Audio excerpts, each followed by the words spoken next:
BRS MLC కవితకు PCC chief Mahesh Kumar Goud మద్దతు తెలిపారు. కవితపై మల్లన్న వ్యాఖ్యలు సరికాదన్నారు పీసీసీ చీఫ్. మహిళలను గౌరవించడం మన సంప్రదాయం అంటూ చెప్పుకొచ్చారు ఆయన.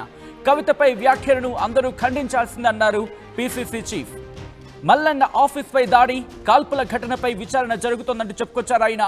ఇటు బీసీ బిల్లు, రిజర్వేషన్లు కాంగ్రెస్ కృషి ఫలితమే అంటూ చెప్పుకొచ్చారు. ఈ నేపథ్యంలో బీసీ రిజర్వేషన్ల అంశం ఇతరులు లబ్ధి పొందాలని చూడడం సరికాదు అంటూ కూడా హితవు పలికారు. ఈ నేపథ్యంలో మరి ముఖ్యంగా ఉదయం నుంచి కూడా ఈ అంశం ఇటు మల్లన్న వర్సెస్ కవితగా మారుతున్న సందర్భం. సో ఈ నేపథ్యంలోని అసలు ఏం జరిగింది? ఎందుకంటే మార్నింగ్ దాడికి సంబంధించి మనం చూసాం. ఆ తర్వాత కాల్పుల అంశం కూడా తెర మీదకి వచ్చింది.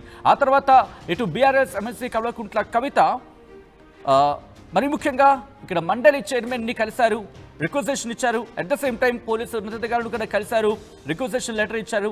మరి ముఖ్యంగా ఈ అంశానికి సంబంధించి యాక్షన్ తీసుకోవాలి, మహిళలను అగౌరవపరిచేలా, మరి ముఖ్యంగా క్యారెక్టర్ గురించి ఆ పదజాలం ఎంతవరకు కరెక్ట్ అనే అర్థం వచ్చేలా కంప్లైంట్ ఇచ్చిన సందర్భం.